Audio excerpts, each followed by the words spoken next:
Hello, listener. This is Brian, and I just want to let you know about a special event we're premiering in the month of September that we're calling Many-Sided Saturdays.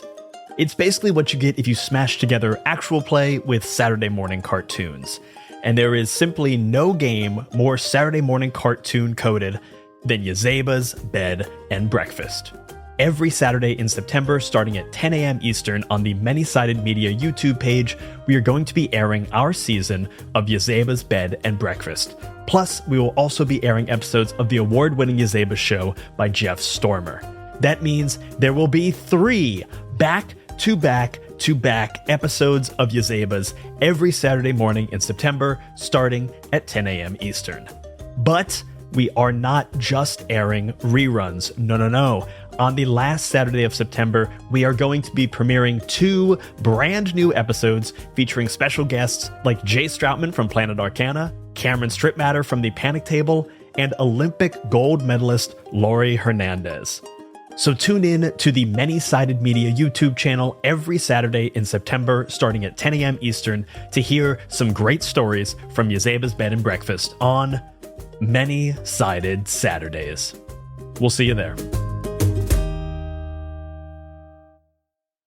Hey, Brian. Hey, Elliot. What's the talk of the table?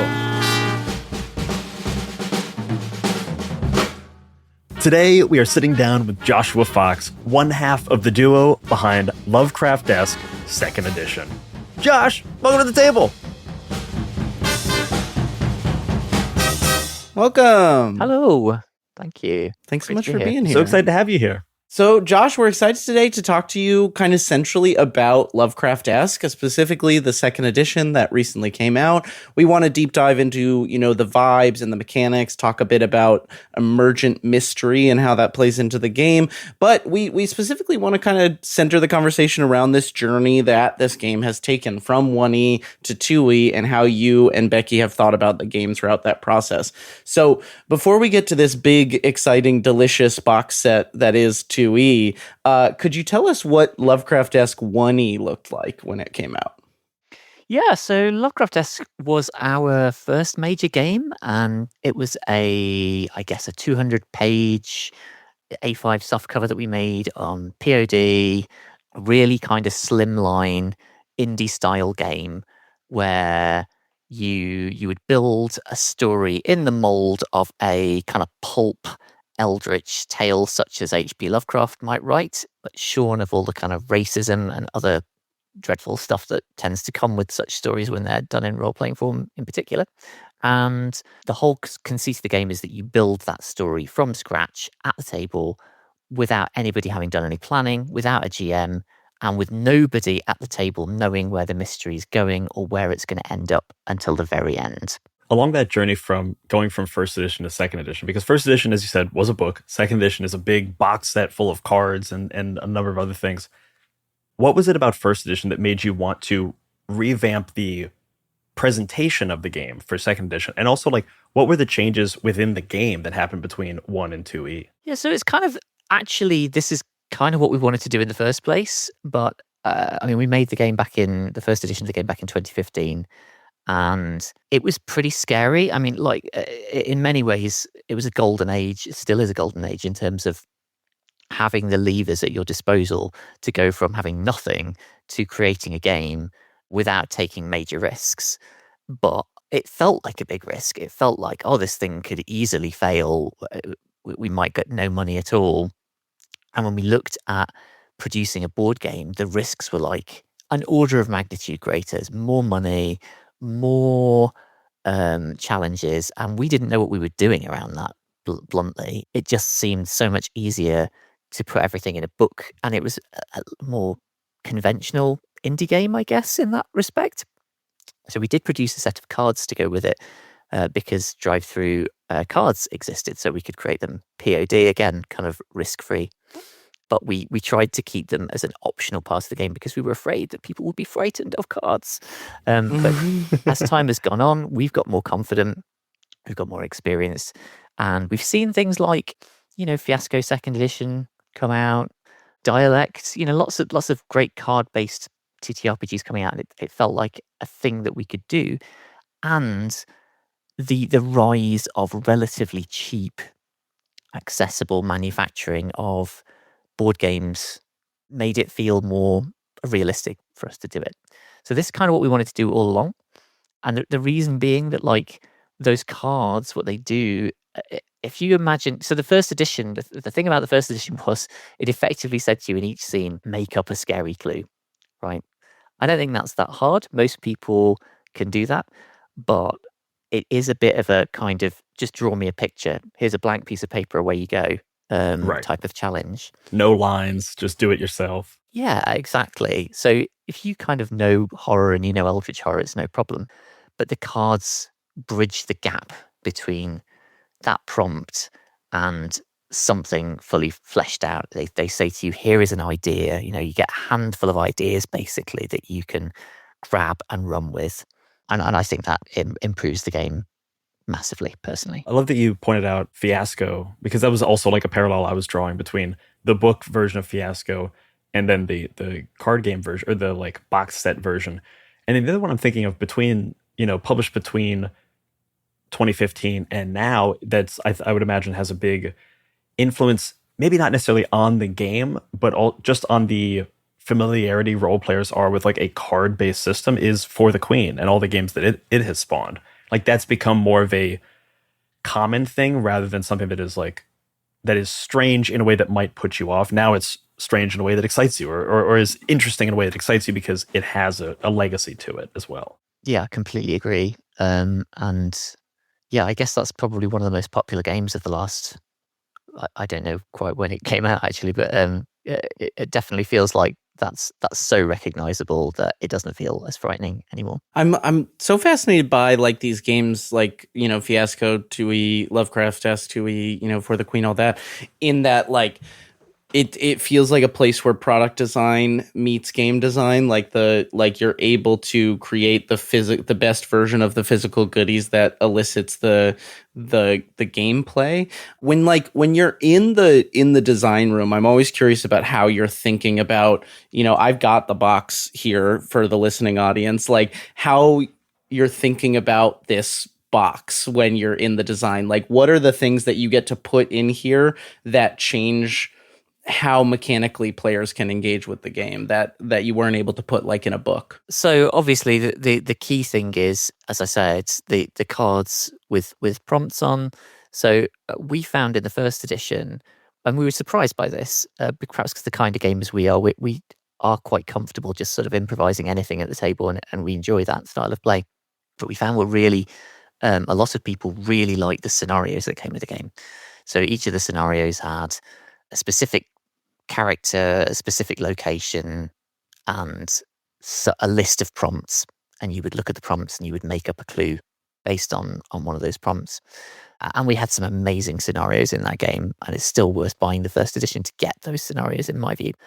But it's a bit like the Fiasco playset thing, like the Fiasco playsets are full of information, and having them on a piece of paper, it's just not quite as accessible at the table as having them on cards, so you can pass around the individual piece of information, and that's what the cards do. So in second edition, we were able to create scenarios that were made up of cards, but also the core decks with sort of a kind of boring sounding word, but I'm going to say generic Eldritch horror prompts. And then, of course, the great thing about cards is you can mix and match them, so you can build your own stuff. The other thing about putting it in a box is we could put in things like pre-printed sheets for people to write down their clues, and we've got a board. So the original game came with a kind of printable, outable sheet that you could tick off boxes to say what stage of the game you're at. Now you move a little token around the board, as well as it looking very pretty, obviously. And I guess the other great thing, what I really am proud of with this box, it's turned out to be really big box. Well, I think I guess it depends what you're comparing it with, but it's a big box. And the reason for that, like the main reason, is that we've created a standing card library in the box. So once you've decellophane the cards, you can stand them up in the little slots. So each individual scenario, you can just grab it and go. And that's it's a bit technical, and it makes the box a lot bigger, but it means that, it comes to Saturday night and you fancy playing a game you can just open the box, grab each deck of cards that are already sorted for you, and away you go. So it's like super duper quick to play. It's a thing that I copied from the Dominion board game that I used to play a lot of back in the day. And I just really, it's just such a nice practical thing. We were talking about Dominion when we were prepping for the interview, because I was just gushing to Brian about like, oh, it's a big box and it's so well organized, because there's nothing that will drive me nuts more than a poorly organized like board game box or role playing game box, and there's nothing that will get me more excited than a well organized like board game box. Like when everything has a place, you've got room for the expansions, which is also like one of my like personal delights. Whenever a game has room for their expansions in the core box, it's just, I just want to emphasize that effort is seen and appreciated for making that box so nicely usable. Thank you. Dominion is one of my all-time favorite games, partially because I love cleaning it up, because it has those individual like standing cards. So like cleaning up that game feels satisfying in a way. And also like, you know, just adding on to Elliot's point of being able to like add expansions to the box. What I love about that is also what it says to the player, in that we're already planning for that. You know what I mean? Like there's a future already planned in the current box that you're holding, which is always fun. And I know this is a massive tangent talking about Dominion, but I still play Dominion. Oh yeah. And one of the great things about Dominion is that you can pull out I've got, I think, 4 different Dominion boxes, and you can pull out the individual cards and mix and match them and make your own sets. And that was in my mind thinking about Lovecraftesque, you know, the fact that you can say, oh, I'm going to take these cards from this deck. I want to use this scenario here and combine. I want to take the Roman scenario and combine it with the space scenario and do something really weird. You can do that. And that's just so much fun. It's like you get to be a little designer yourself. Me and one of my roommates, when I first moved to New York, played Dominion all the time. And there's a slot in the Dominion box where it's just like one of every card. And you're supposed, like, an option you could do is like shuffle up and play random. But what we would do is we would lay them out and we'd draft. So like each person would pick one, and then you'd slowly build. You'd be like playing the game before you're even playing the game, because like based on my pick, I'll pick like this type of card. It's really, and it's really fucking fun. It's really good. That's interesting. I've played it shuffle and deal random cards, and it's only about 50-50 in terms of how it works. Highly recommend the draft format. Yeah, that's very cool. That's fun. So I think it'd be good to get into kind of some of the mechanics and some of the like play experience of this game for listeners, because 2 things are like, there's things that are true across this first edition and the second edition. The idea of creating an emergent mystery, the idea of focusing on kind of a singular main character. Can you talk a bit about the emergent mystery mechanics of Lovecraftesque and how you were able to, like, how that maybe changed coming into second edition, if it changed? Yeah, so emergent mystery, this is something that is kind of a white whale for me. I don't know if that's the right term, because it sounds like I haven't caught it, but let's just go with it. And what I really wanted to see, what we both really wanted to see, me and Becky at the table, was a game where nobody prepped the mystery, nobody knew in advance what was going to happen, but you didn't need to discuss it either, because it's a horror mystery, and horror, like, discussion is the enemy of horror, in my opinion.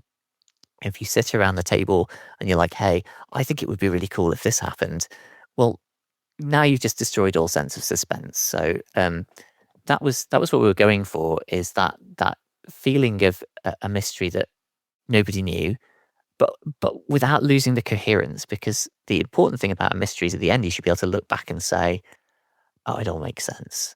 You should not be looking back and going, that was a lot of random stuff and we kind of kludged it towards an ending. So the key mechanic for both first edition and second edition, I think Becky and I both think, is the leaping to conclusions mechanic. And that is basically, after each clue has been introduced, everybody around the table secretly writes down what they think is going on. So they look back on that clue, but also any clues that have happened before that. They write down what they think the bad guy is, or the monster, or whatever, and why they're doing what they're doing, and what they're up to, and where this is all going. You can start to think about, if nobody stops this, what's going to happen? Right. So the very first clue comes out, and it's going to be something really probably quite small because it's a slow building game. And it'll be like, oh, you find some weird looking fungus in the basement or whatever. And so now you're like looking at this piece of fungus and you're like, okay, I've got to come up with something. So you say, I don't know, there's a gigantic fungus entity living under my town, and it's going to start infecting people with its fungus spores and turning them into fungus zombies. And then everyone in the town is going to be replaced, and eventually it will spread out, and the entire world will be nothing but fungus people. Cool. Someone else has a completely different idea, but we've all written it down secretly. And then their clue, that it's their turn next. They're going to come up with a new clue, and I will have to adjust my theory to reflect that clue, right?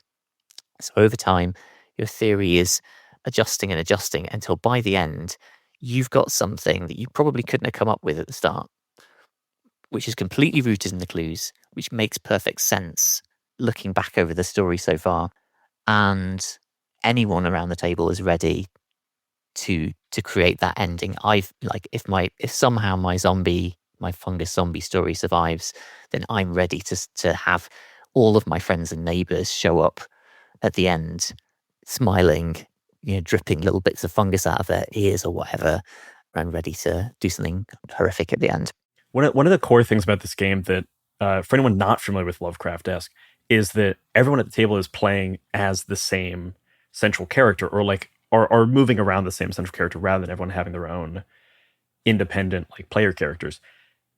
By swapping these roles throughout play, can you talk about how that works for anyone who's not familiar with Lovecraftesque? Because it's a type of gameplay that people might not have experienced before if they haven't played something like Under the Autumn Strangely or something. So yes, that's right. It's this is kind of because the classic Eldritch horror tale does not generally have a party of characters. There's a few exceptions, but generally speaking, it is one character who has stumbled upon something awful, and they don't have the tools at their disposal to deal with it, and they don't have anybody to help them. And it's much, much scarier as a result, because they're kind of, the deeper they get in, the more you realize they're completely screwed. They're going to have, it's going to end badly for them. There's no chance that they're going to be able to use their abilities because they don't have any. That's what we were trying to replicate here.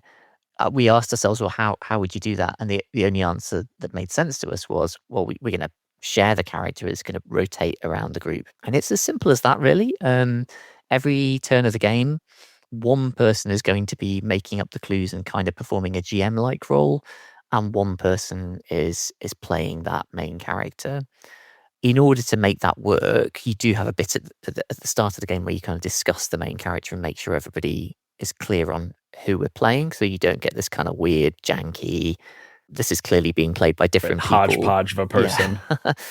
Well, let's just say we're playing Kitty Delacroix, a curious journalist who's on holiday in Scotland.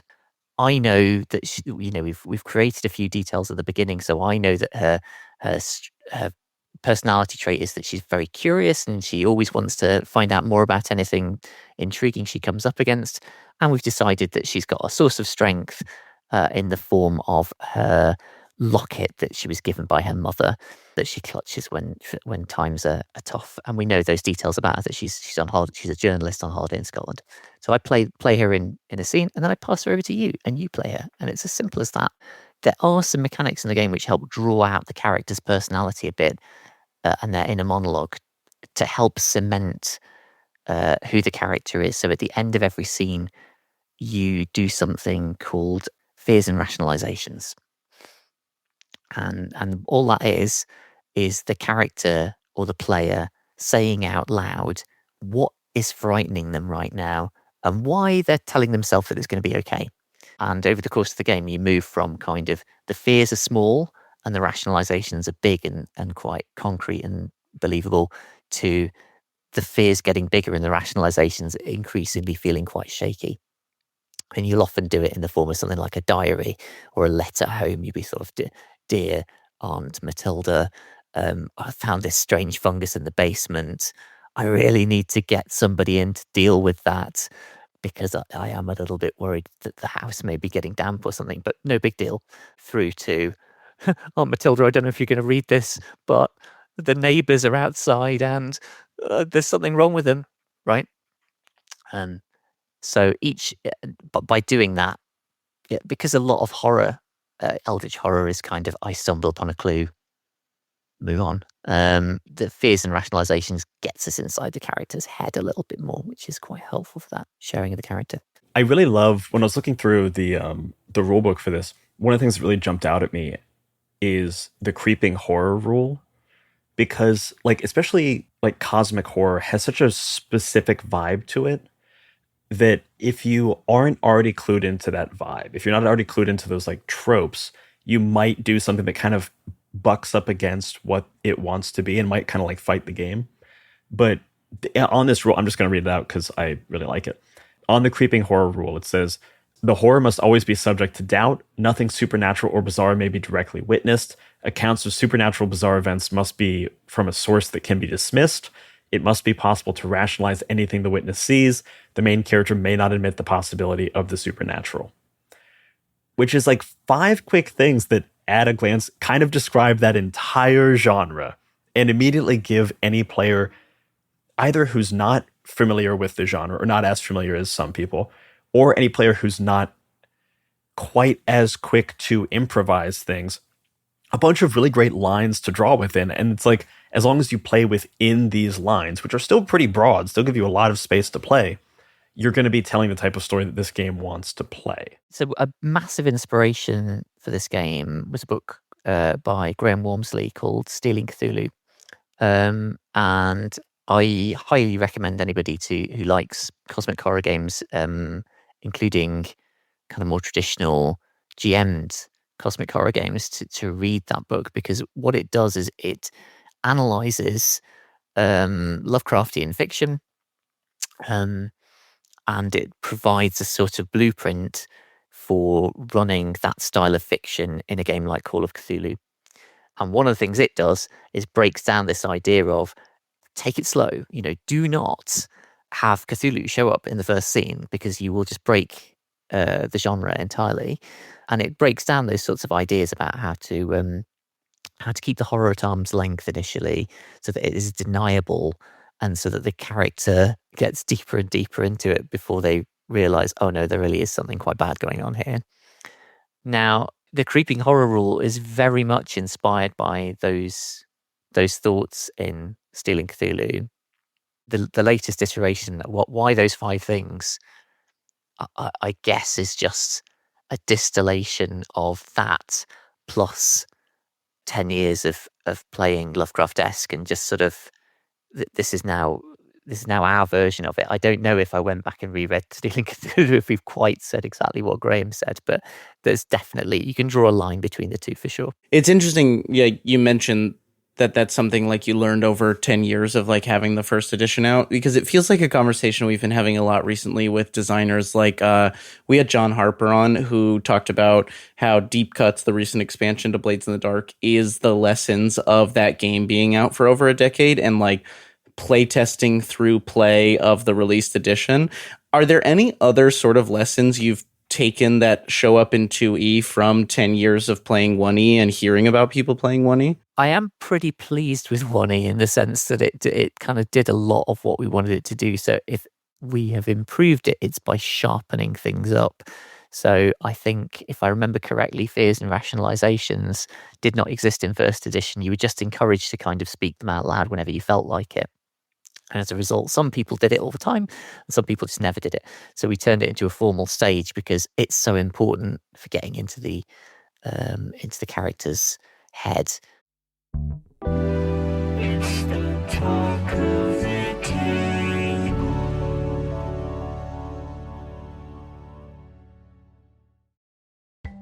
Hey, this is Brian, and I just want to tell you about some cool new stuff from our friends at Hero Forge.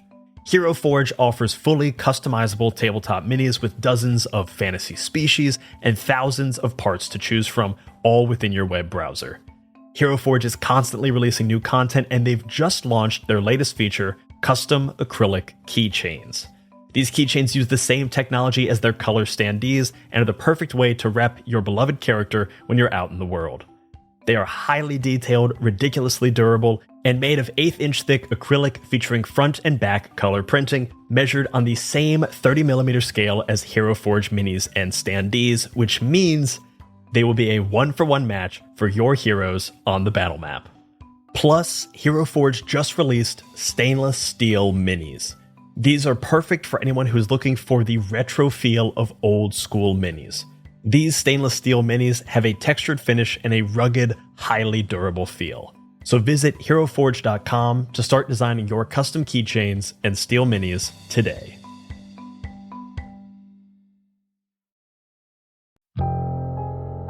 You see, looking up from the ground, blood-red clouds boiling across the sky.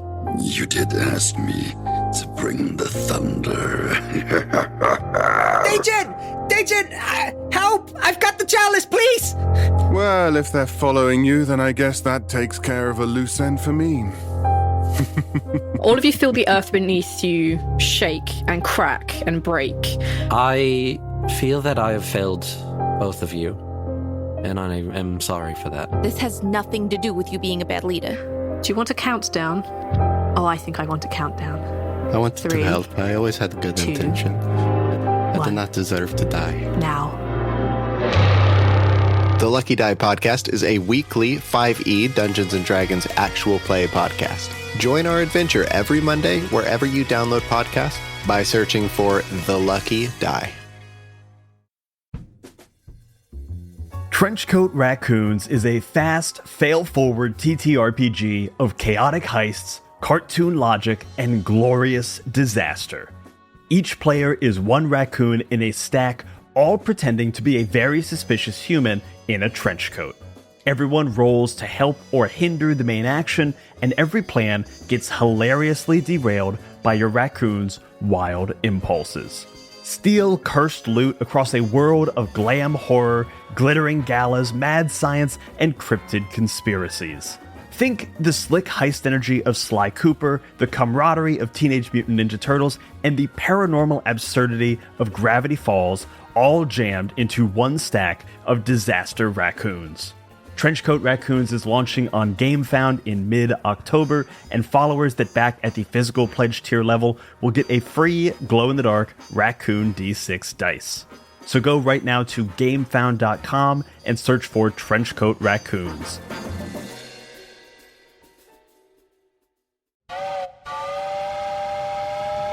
The Badlands. Legend has it that beneath the dust, something old and powerful still whispers to any gunslinger foolish enough to listen. One day, aboard a doomed train into the wastes, 3 unlucky travelers hear that call. A runaway socialite, a shape-shifting bounty hunter, and a retired thief turned family man. Will our outcasts find what they're looking for? I mean, we're already here. Let's have a little fun. You really went in there, guns blazing. I thought that was the plan. My potions are miraculous. I thought we were being quiet. Oh, Stump only has 1 volume. Sorry.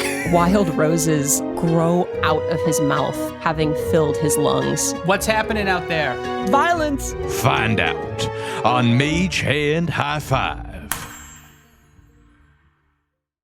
It's another thing that we've noticed recently in some of the interviews that we've done is a growing tendency that I really like in games to have these sections where they are very explicitly calling out either what the GM should be doing in order to make the game function at its best, or like how the GM should be thinking about the game, how the players should be actively doing and thinking about the game, and, you know, kind of in this scenario, what are elements of the tone and the world and this type of story. And by calling them out more explicitly than I've seen in games that are even just a couple years older, that might describe a setting very well, but don't have like these 5 bullet points of these are kind of the rules of the world. If you play within these lines, you're going to have a great time. Because there's another version of, you know, this rule book that has a very clear, a very poetic and prosy description of what a Lovecraft's world is. But having these just like bullet points of do this is so incredibly helpful, whether it's for tone, whether it's for setting, whether it's for what a GM should do, whether it's what a player should do. it's great that people are starting to not leave that up to interpretation a little bit. Yeah. And just saying like, hey, if you need the TLDR, like if you need the too long didn't read, do this and you're going to get like 95% of the way there. And also here's a longer thing that explains, setting and rules and whatever. I think it's an underrated aspect of game design. I think as consumers, we tend to be excited by cool art and flowery description and a great concept. And maybe, if we're lucky, some innovative mechanics. But just the sort of writing really clearly about how the game works, to me, that's an incredibly important aspect of game design. It's something I always strive for in my games, is to make it so that you can really understand what's at that core of that game, so that you can pick it up and run it like I would, and hopefully have the same great time that I've been having running it. And I feel like it's crucially how the game works and also how it doesn't work. I think is one of those just as important things to include, of just like, here are the limitations to put on your story. Here are the things to like focus in on, and here are the things to leave out. I think that like one of the things that I really love about first edition and second edition of Lovecraftesque is the relationship the game has to the name Lovecraft. Obviously it's right in the title, and it invokes this pretty shitty man. But like you and Becky also face that head on with like the way that I think on the second page of the rules, there's a paragraph about how H.P. Lovecraft was not a nice man, and here's like the things he did. But then it expands further, and you have these essays, Lovecraft and Race and Lovecraft and Mental Health. So in terms of like the relationship to that name Lovecraft, like, can you talk a bit about like including these bits of like, here's what you definitely shouldn't do with this game? Yeah, absolutely. And for what it's worth, one of the reasons we call it Lovecraftesque is to sort of say, it's like Lovecraft, but it's not.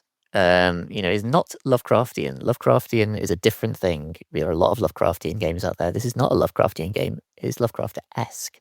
And that is because we are trying to capture the tone, the structure, and the kind of cosmic eldritch horror feel of a Lovecraftian story, while getting rid of a whole bunch of things, actually. But let's talk about the race and mental health aspects of it.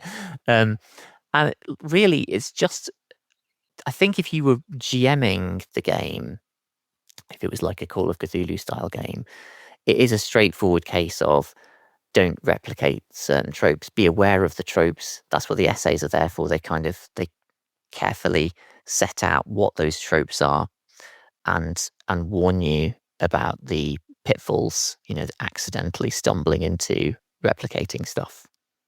Things like using monsters as an allegory for racist theory. The way that sanity systems can take mental health and turn it into a bit of a kind of a joke, really. The kind of the gibbering madman, as opposed to, actually people with mental health problems are real people, and at the bottom they are people, that they may have.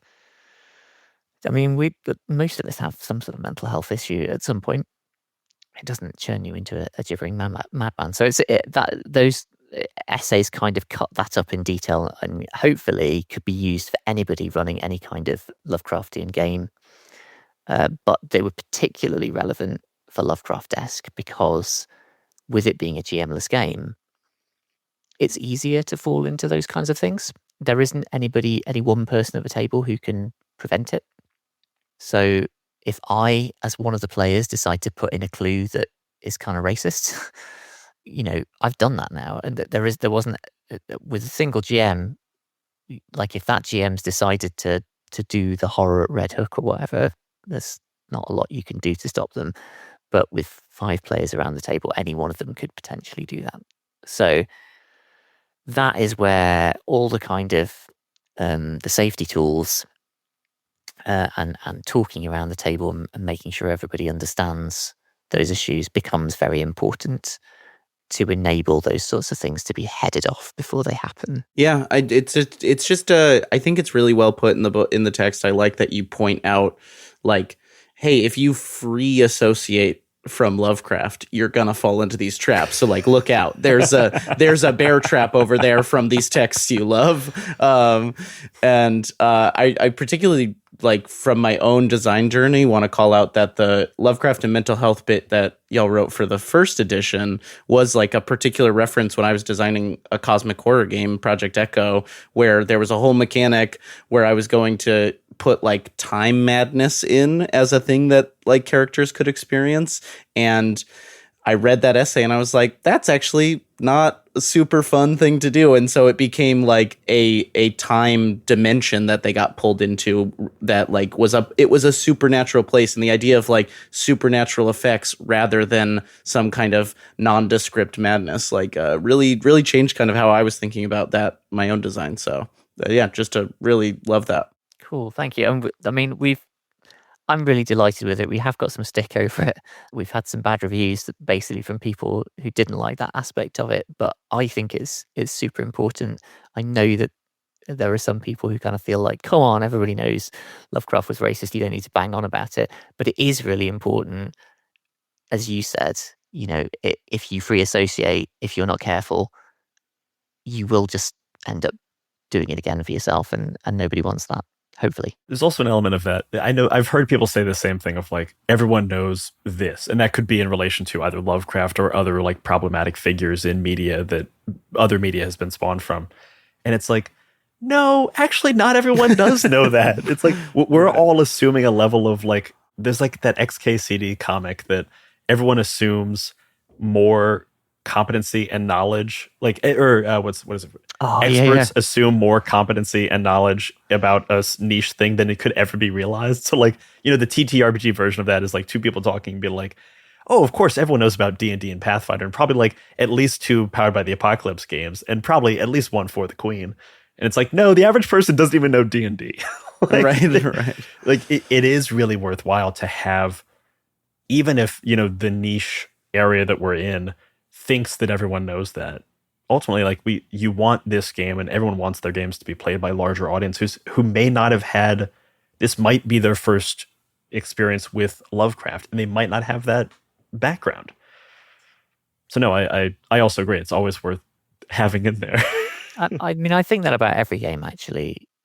People kind of mock safety culture a bit sometimes, but having not just a sort of generic set of safety tools, but actual thought and attention paid to what in this game is potentially going to cause somebody distress or make your game be less fun than it could be. You should, as a designer, that's what I want to see people doing, is just sort of calling out those specific things rather than just kind of going yada yada, X card, move on. Yeah, the specific over the broad is always better in safety. We also just had a conversation with Avery Alder, who did The Quiet Year and a number of other great games, and Monster Hearts, about safety tools. And one of the things that came from that conversation was the idea that like there is a group of people that think of safety tools as being limiting, as like you're taking away options from the table. And it's, I'm sure there's some political things of like snowflake-esque or whatever. But in our conversation, it's like, no. Safety tools let you go way further, because you kind of like, you have a chat beforehand. You say, hey, here are the areas we don't want to go to, or we want to make sure we're careful about going to. And because you have those kind of like signposts and flashing lights around like this area, that means, the lines of lines and veils doesn't necessarily mean that stuff is off limits. It does mean that, but also it means let's talk about these lines so we can get as close to them as we can in a safe way. Like, safety tools are for the sickos. They're for people who want to get to the edges of what play can be. And by just negotiating that with a conversation beforehand, you can go to places that otherwise, if you approach them without care, would likely end the game early, because people would be like, actually, I don't want to play this anymore. Yeah, and I think they're a way of building trust. Like, if you repeatedly use them, you build a sense of trust because your group knows, that you've got this positive attitude of, I actually give a shit about your comfort and your fun, not just mine. And and you build up a sense of your own boundaries much more quickly and more thoroughly than you otherwise would, so that you can come into games and right away be kind of zeroing right in on the stuff that makes everybody around the table excited. And that's what it's all about. I never title my safety section safety. It's always titled making the game fun for everyone, because that's what it's about for me, is like maximizing everybody's fun. And I think everyone should want that. I don't know why, like, I can see why you'd be worried about safety. That sounds weird. It's like, what's going to happen to me? I'm in a role-playing game. You know, we just sat around a table making stuff up. But everyone should be wanting to have a fun time and to make sure all their friends have a fun time too. And to have the funnest time, to have the maximum fun. Apex fun. Apex fun. Apex fun, baby. Yeah, it's something like the trust building. I had a realization recently about the X card, which is a safety tool that, like you said, like sometimes people will use as like I have checked the box of include safety tools in my game because I have put use the X card. And that is a problem. But I realized like the X card is a stronger safety tool when you've established trust through these other safety conversations. Like I always use the X card at conventions because I'm like, hey, we don't know each other. Like this is a ripcord kind of thing, just like because like we have limited time, we don't know each other. But the times in my life where I've used the X card or seen friends use the X card, it's with like so much trust that it is such a like comfortable, seamless part of play at that point where it's just like, oh, I'm gonna X that. And it's just like, oh, sorry, my bad. Like all good. Like, do you want to talk about it? No? All right, cool. Like it's the more you've had these other conversations, the more that like then when you slip, you know, like because we're making things up on the fly, like if you do slip, like then things like the X card become more effective when you've had those more specific trust conversations. Absolutely. So, as we're sort of rounding the corner towards the end of this conversation, there's one more thing I want to talk about Lovecraftesque 2E, which is big beautiful box I've got sitting next to me. How have you translated that for the digital play folks? Because I imagine that was like a unique challenge, different from translating 1E maybe to digital. Oh boy, yeah, no, it totally was, and I spent way more time than I perhaps expected to at the start of the project, setting up a Roll20 playroom for the game. And obviously it means you don't get the big beautiful box. I'm sorry.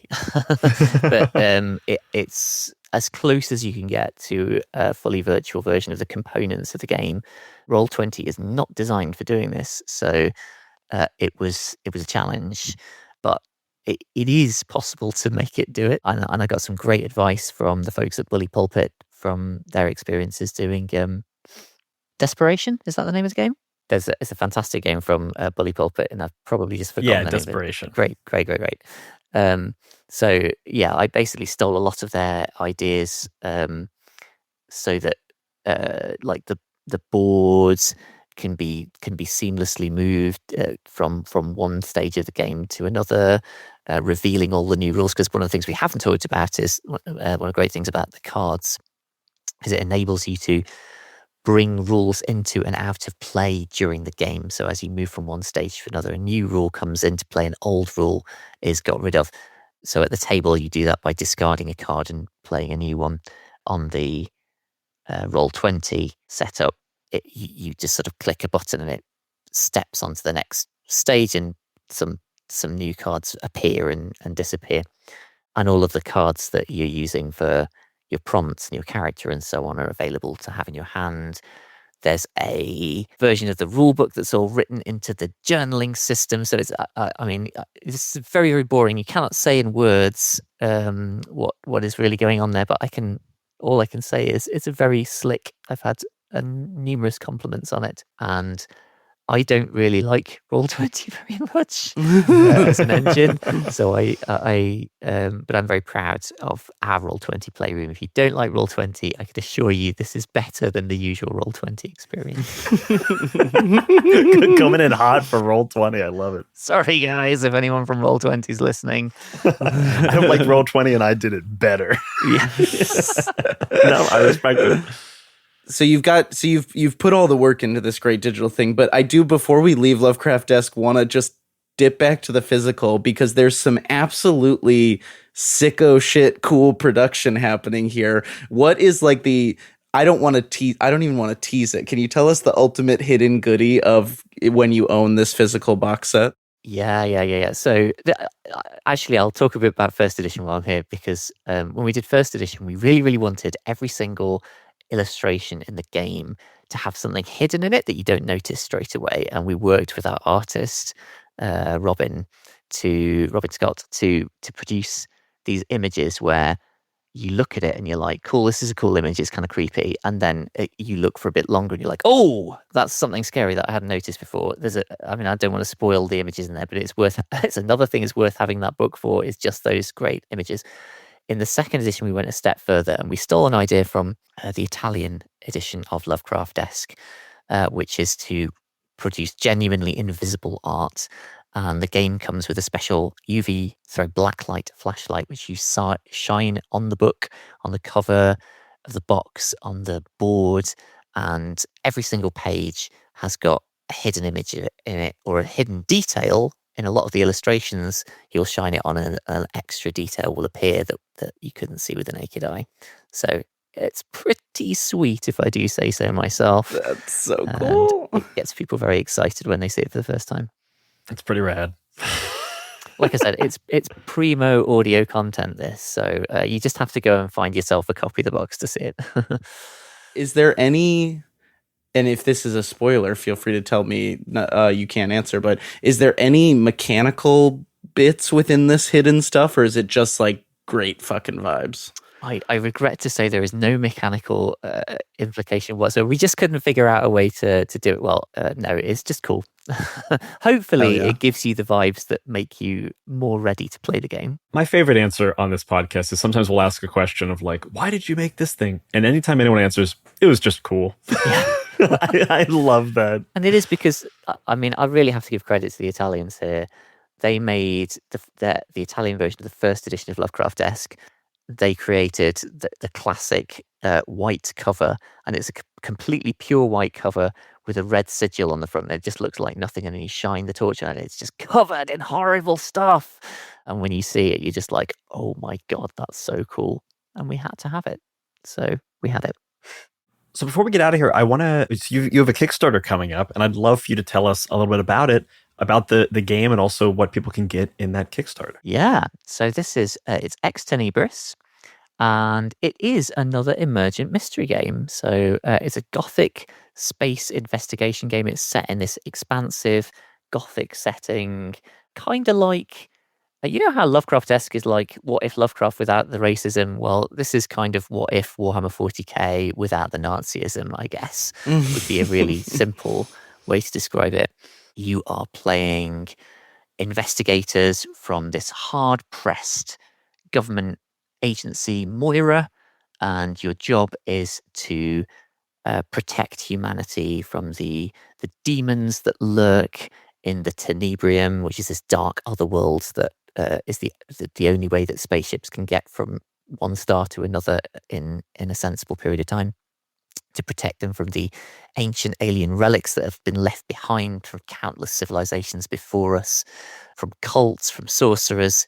You get the idea. The kind of that they protect you from the supernatural, and like Lovecraftesque, it uses a emergent mystery engine. So you're GMing. You do have a GM, but the GM doesn't know quite what's going on until the end.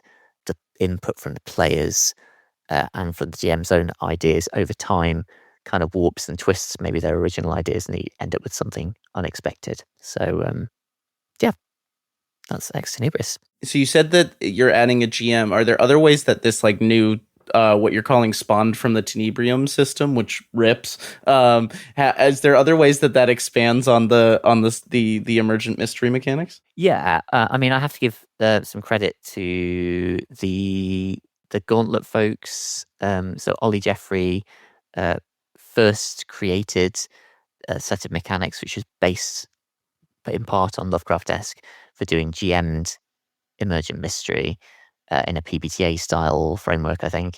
And then that was built on by Jason Cordova creating Brindlewood Bay and the like. So this game is very much inspired by some of that and then reincorporates ideas from Lovecraftesque. So essentially, I guess the difference here is obviously if you've got a GM, you're not getting that thing where you go around the table and each person introduces a clue that can completely throw the cat among the pigeons. So instead, what the GM will do is in each scene, they're effectively kind of asking the players, what are you hoping to find here? Right. So they'll say, I'm going to interview this witness, or I'm going to sneak into this place and look for clues. And the GM will listen to what the players are speculating about. There's a formal speculations phase. It's a bit like leaping to conclusions. But also, if they haven't really speculated, you might say, what are you hoping to find here? And then if you roll well, you're going to get what you expected to find. And if you roll badly, then you're going to get what the GM expected you to find instead. Right. So sometimes you will find things as the GM, you'll be forced to give the players a clue that you yourself would not have wanted to come up with because the players have rolled so well. And sometimes you will say to them, ha, you thought this was going on, but no, it's this. And that's kind of how the emergent mystery mechanic works in this game. It again reminds me of our conversation with Avery Alder, we had recently of like Avery and Benjamin Rosenbaum created Belonging Outside Belonging in Dream Askew, Dream Apart, which, comes from PBTA. And then, this whole world of Belonging Outside Belonging design came, and now Avery continues to design and now is informed by people that were inspired by her work. So I love this, like, this full circle, the way that all of our like designs integrate and teach each other, and that you're building both on your own game from 10 years ago and on somebody that built something off your game. It's just, yeah, it's great. Yeah, I couldn't agree more. I do love the indie community and the way that we're all kind of generating new ideas and feeding off each other. And yeah, it's a wonderful thing. And then just for the details of the Kickstarter, when is it running? Where is it running? And what can people get if they back the project? Yeah, so it is running from the 9th of September in this year, 2025, until I'm going to say the 9th of October. I'm not sure if that's right, but roughly a month. We are funding 2 fantastic books. We have a core book, which contains basically everything you need to play the game. It's got the vast majority of the setting and rule system. It's got a bunch of scenarios because this is a scenario-based game. Enough for you to run, at the very least, a short campaign, depending on how quickly you get through these things. And then there will also be the campaign book, which contains a heck of a lot more scenarios. We're commissioning a ton of amazing writers to produce scenarios for us. And like the Lovecraftesque Kickstarter, we're not doing a stretch goal, so they're guaranteed right from the start. We've got some fantastic writers doing that. So there's 2 books. It's illustrated by Juan Ochoa, who I think if you've ever seen anything by him, you're probably excited by that. Amazing art. And it's you will be able to get, if you're really into it, you'll be able to get this rather snazzy slipcase set. So 2 books inside a creepy, occulty looking slipcase with a fantastic campaign map included as well. And we'll be sure to put all those links in the show notes. So just click on those links and check out that Kickstarter. Josh, before we get out of here, there's one last question that we always like to ask all of our guests, and that is, what are you bringing to the table? And this is just our way of asking, what is a recommendation you have for our audience? It could be inside tabletop, outside of tabletop. It could be a book. It could be a movie. It could be a person. It could be a place. Anything at all you'd want to recommend. What do you bring to the table? Let me just go with the first thing that leapt to my mind. I mean, there's so many good games, and it feels horrible to have to pick one, but I am feeling a hankering to play again Apocalypse Keys by Ray Najadi. Is another emergent mystery game. It's got a whole bunch of cool ideas. You're kind of playing Hellboy. It styles itself as being like Hellboy. It's kind of weird demons hunting other demons and trying to stave off the apocalypse. And I just really love it. We did a fantastic playthrough of it in our actual play podcast, Black Armada Tales. So if you like actual play and you'd like to know what that game is like, give it a listen. And in fact, I should also mention on that self-same podcast, you can hear us play Lovecraftesque. You can hear us play Ex Tenebris. So is a good place to find out about indie games. Thank you so much, Josh, for coming on to Talk of the Table. Do you want to let our audience know one more time where they can find you, where they can find Lovecraftesque, and where they can find Ex Tenebris? Yes. So our website is blackarmada.com. You can find me on Blue Sky as Armada Josh, all one word. I should also mention my other half, Becky, who is co-author of Lovecraftesque, and she is on there as, I want to say, Becky Annison. It might be Becky A or something like that. And Ex Tenebris is on Kickstarter, and I really regret giving it a name that's difficult to spell. I would suggest you check the show notes for the link to that, because that's just the best way.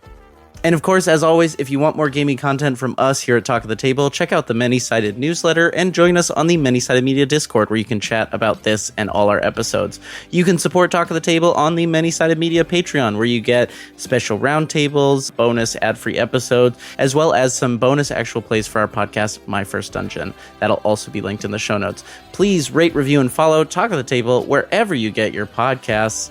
And that's what the table is talking about. Bye-bye, everybody. Bye-bye. Bye.